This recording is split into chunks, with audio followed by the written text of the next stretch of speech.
Hi hello నమస్తే welcome to Andhraprabha TV. నేను సౌజన్య. తండేల్ ఫిబ్రవరి 7th release అవబోతుంది. సో ఈ సినిమాకి సంబంధించిన ప్రీ రిలీజ్ ఈవెంట్ జరిగింది. సో ఆ ఈవెంట్లో అల్లు అరవింద్ గారు ప్రొడ్యూసర్ మూవీకి సంబంధించి ఆయన దిల్ రాజు గారిని ఉద్దేశించి కొన్ని కామెంట్స్ చేశారు, పక్కనే ఉంచుకొని కూడా. సో మరి ఈ అంశానికి సంబంధించి వారి విశ్లేషణని, వారి అభిప్రాయాన్ని మనతో పంచుకోవడానికి ఈరోజు మనతో పాటు ఉన్నారు సీనియర్ జర్నలిస్ట్ భరద్వాజ్ గారు ఉన్నారు. వారితో మాట్లాడదాం. నమస్తే భరద్వాజ్ గారు. సీనియర్ ప్రొడ్యూసర్ అల్లు అరవింద్ గారు అండ్ టాప్లో ఉండేటువంటి ప్రొడ్యూసర్ దిల్ రాజు గారు. So Thandel movie pre release ఈవెంట్లో అల్లు అరవింద్ గారు దిల్ రాజు గారిని ఉద్దేశించి కొన్ని కామెంట్స్ చేశారు. గేమ్ చేంజర్ సినిమాని ఉద్దేశించి చేశారు.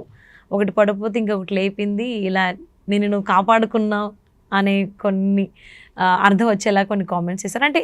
అంటే ఈ అల్లు అరవింద్ గారి కామెంట్స్ని కొంతమంది నెగిటివ్గా కూడా తీసుకుంటున్నారు. అంటే ఇక్కడ గేమ్ చేంజర్ మూవీని తీసుకొచ్చి అది ఫ్లాప్ అయింది, అట్టర్ ఫ్లాప్ అయింది, డిజాస్టర్ మూవీ అని ఈ కైండ్ ఆఫ్ కామెంట్స్ని తీస్తున్నారు. సో మీరేమంటారు? అంటే బిట్వీన్ ది లైన్స్ అనేది నడుస్తుంది ఇప్పుడు ట్రెండ్. ఆ బిట్వీన్ ది లైన్స్లోకి వెడితే ఆయన మాట్లాడింది ఏంటి, వాస్తవంగా ఆయన డైలాగ్ ఏంటంటే, మొత్తానికి సంక్రాంతి ఒక పెద్ద హిట్ కొట్టాడు ఆయన, దిల్ రాజు గారు. ఏది సంక్రాంతికి వస్తున్నాం అనే సినిమా విపరీతంగా ఆడుతోంది, ఇప్పటికీ స్టిల్ రన్నింగ్. అయితే ఆ సినిమాకి చెక్ పెట్టే సినిమా తండేలు అవుతుంది అనే దిశగా ఈ చర్చ నడిచింది మొదట. ఇలా మొదలైన తర్వాత ఆ సినిమా సక్సెస్ అయింది. అయితే ఒక ఫ్లాప్, ఒక హిట్ రెండు మేనేజ్ అయిపోయినాయి నీకు అనేది ఆయన అన్న మాట. అవును. అక్కడ ఆయన ఇంటెన్షనల్గా గేమ్ చేంజర్ని ప్రస్తావించాలి అని అనుకుని ప్రస్తావించలేదు. రెండోది, ఇప్పుడు ఏ కాంటెక్స్ట్లో ఇది వివాదాస్పదం చేస్తున్నారంటే, మెగా వర్సెస్ అల్లు అనేటువంటి ఒక వ్యవహారం ఆల్రెడీ అండర్ కరెంట్లో నడుస్తోంది. ఓకే, అంటే చాప కింద నీరులో అది అలా పాకుతోంది అంటారా? నడుస్తోంది. అంటే అల్లు కుటుంబానికి మెగా కుటుంబానికి వివాదాలు ఉన్నాయి ఓకే అనేది చాలా విషయాల్లో ఎస్టాబ్లిష్ అయిపోయినాయి. ఆల్రెడీ పుష్ప టైంలో అదంతా పెద్ద రచ్చ అయిపోయింది. ఈ నేపథ్యంలోకి ఈయన మాట్లాడిన దాన్ని తీసుకెళ్ళి ఈయన వాంటెడ్గానే, అంటే రామ్ చరణ్ సినిమా ఫెయిల్యూర్ని ఆయన సెలబ్రేటివ్ టోన్లో మాట్లాడాడు. అంటే ఆయన సెలబ్రేట్ చేసుకుంటున్నాడు ఈ ఫ్లాప్ని అల్లు అరవింద్ అన్న టోన్లో మాట్లాడేస్తున్నారు బయట. అంటే అలా అంటే మరి అల్లు అర్జున్ గారు అంటే అరెస్ట్ అయ్యి మళ్ళీ ఇంటికి వచ్చిన తర్వాత అత్త వెళ్ళి కలిసి వచ్చారు కదా మెగాస్టార్ వాళ్ళ వైఫ్. కలవటం మాత్రమే కాదమ్మా, అక్కడ చిరంజీవి గారు ఇతను అరెస్ట్ అయిన రోజు వాళ్ళ ఇంటికి వెళ్ళాడు. చిరంజీవి గారు, నాగబాబు ఇద్దరూ కూడా అరవింద్ గారి ఇంటికి వెళ్ళి, అప్పుడు అర్జున్ అరెస్ట్ అయి ఉన్నాడు, అరవింద్ గారు అతన్ని బయటకు తీసుకురావడం కోసం తిరుగుతున్నాడు. వాళ్ళిద్దరూ లేరు ఇంట్లో. ఇంట్లో ఉన్న వాళ్ళకి ధైర్యం చెప్పి వచ్చారు వీళ్ళు. వచ్చిన తర్వాత మర్నాడు అతను రిలీజ్ అయ్యి వచ్చాడు. రిలీజ్ అయ్యి వచ్చినప్పుడు ఈవిడ వెళ్ళారు, సురేఖ గారు వెళ్ళి అతనితో మాట్లాడి వచ్చారు. వచ్చిన తర్వాత అల్లు అర్జున్ ఆ రోజు మధ్యాహ్నం బయలుదేరి వెళ్ళి చిరంజీవి గారి ఇంట్లో భోజనం చేసి వచ్చాడు. ఇది జరిగింది. అయితే ఇక్కడ ఎక్కడా కూడా చిరంజీవి మీడియా ముందుకు వచ్చి అల్లు అర్జున్ అరెస్టు గురించి మాట్లాడలేదు అనేది ఒక చర్చ పెట్టారు బయట సోషల్ మీడియాలో. ఆయనే కాదు, ఇండస్ట్రీ నుంచి చాలామంది వచ్చి పరామర్శించారు ఆ రోజు అల్లు అర్జున్ని. వారి ఇంటికి వెళ్ళి పరామర్శించిన వాళ్ళు ఎవరూ కూడా మీడియా ముందుకు వచ్చి మాట్లాడలేదు. ఎందుకు మాట్లాడలేదు అంటే దానికి రీజన్, అక్కడ అతను అరెస్ట్ అయినటువంటి సందర్భం ఒక ఇన్సిడెంట్ నేపథ్యంలో నడిచింది. అది ఒక తొక్కిసలాట, ఒక అమ్మాయి చనిపోయినటువంటి నేపథ్యం ఉంది. కాబట్టి ఇప్పుడు ఈయన అరెస్టును ఖండిస్తూ మాట్లాడితే దాన్ని అడ్మిట్ చేసినట్టు అవుతుంది. ఏది అక్కడ జరిగినటువంటి ఇన్సిడెంటు, ఆ అమ్మాయి మరణము, దీన్ని అడ్మిట్ చేసినట్టు అవుతుంది. దాని మీద తిరస్కార ప్రకటన చేసినట్టు అవుతుంది. అందుకని ఎవరు మాట్లాడలేదు. చిరంజీవి గారు మాట్లాడకపోవడానికి కూడా కారణం అదే. అంతే తప్ప ఇతని మీద సింపతి లేక కాదు. అది ఆయనకు సింపతి ఉండబట్టే ఆ ముందు రోజు వెళ్ళి ఆ ఫ్యామిలీకి ధైర్యం చెప్పి వచ్చాడు ఆయన ఇంటికి వెళ్ళి. అదే ఒకవేళ ఇన్ కేస్ గొడవలు కనుక ఇద్దరి మధ్యలో ఉంటే ఇలా ఇంటికి వెళ్ళడం, ఇంటికి వచ్చిన తర్వాత అల్లు అర్జున్ ఇంటికి వచ్చిన తర్వాత అత్త సురేఖ వెళ్ళి కలవడం, ఇలాంటివి ఏం జరగవు కదా. జరగవు. మరి ఎందుకు దాన్ని ఇంత నెగిటివిటీ తీసుకొస్తున్నారు? అంటే ఇక్కడ ఏమిటంటే, అతను గతంలో మొదట్లో మెగా కాంపౌండ్ హీరోగా అల్లు అర్జున్ ప్రమోట్ అవుతూ వచ్చాడు.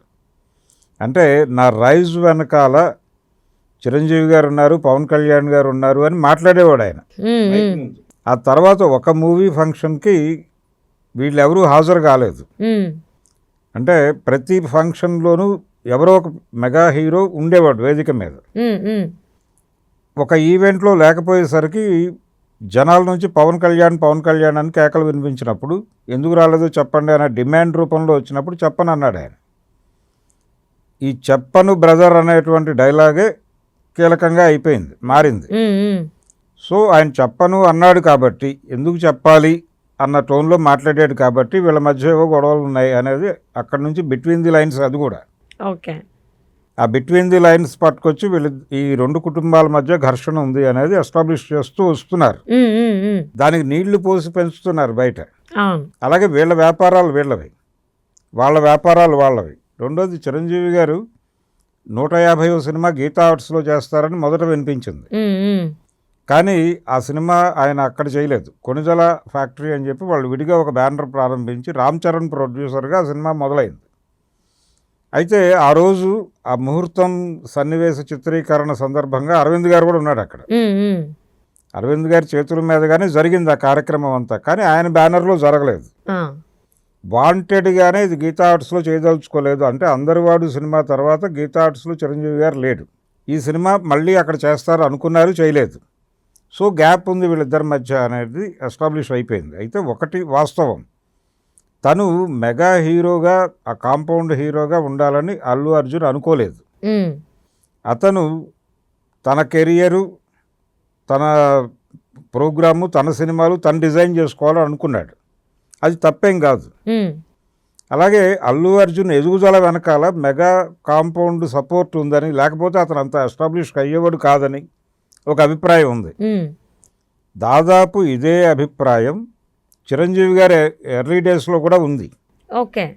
అంటే చిరంజీవి గారు అల్లు రాలంగయ్య గారు అమ్మాయిని చేసుకోకపోతే ఈ స్థాయి నటుడు అయ్యేవాడా, ఇంత పెద్ద స్టార్ అయ్యేవాడా ఉమ్. అని కొంతమంది మాట్లాడేవాళ్ళు ఆ రోజుల్లో. ఓకే. మరి చిరంజీవి కూడా సఫకేటివ్గా అనిపించి ఉంటుంది కదా ఆ టైంలో. అవును. తన టాలెంట్తో కదా తను వచ్చింది. ఉమ్, ఉమ్. ఇదే మాట అల్లు రాలంగయ్య గారితో అన్నాడు. తనే అడిగాడు, ఒక ఇంటర్వ్యూ తను చేశాడు అల్లు రాలంగయ్య గారిని. చిరంజీవి చేస్తూ, ఏమండి మీ అమ్మాయిని చేసుకోవడం వల్ల నేను మెగాస్టార్ని అయ్యాను అంటున్నారు కొంతమంది, మీరేమంటారు అని అడిగితే, ఉమ్, ఉమ్. అంటే నాకు ఇంకా అల్లుళ్ళు ఉన్నారు కదా, వాళ్ళు కూడా అయ్యి ఉండాలి కదా అన్నాడు ఆయన. ఆ, ఆ. మీరు ఒక్కళ్ళే కాదు కదా, నాకు ఇంకా అల్లుళ్ళు ఉన్నారు. వెంకటేశ్వరరావు గారు ఉన్నారు డాక్టర్, ఉమ్, ఉమ్, ఉమ్. మరి ఆయన కూడా మెగాస్టార్ అయ్యి ఉండాలి కదా. అంటే మీ టాలెంట్తోనే మీరు ఎదిగారు అని అల్లు రాలంగయ్య ఎక్నాలెడ్జ్ చేశాడు. ఎస్. కానీ ఆ సఫకేషన్ ఉండింది. ఉమ్, ఉమ్. రెండోది, ఇంకొక మాట అరవింద్ గారు చెప్పాడు ఒకసారి ఒక ఇంటర్వ్యూలో మాట్లాడుతూ, చాలా కాలం క్రితం, చిరంజీవి గారు నటనా రంగంలో ఉన్నారు, నేను ప్రొడక్షన్లో ఉన్నాను, ఉమ్, ఉమ్. మేమిద్దరం వేరువేరు ట్రాక్స్లో ఉండటం వలన మేమిద్దరం ఒకళ్ళనొకళ్ళు సపోర్ట్ చేసుకుంటూ ఎదిగాం. అంటే చిరంజీవి మెగాస్టార్ అవటం వెనకాల అల్లు అరవింద్ గారి పాత్ర ఉంది. ఉమ్.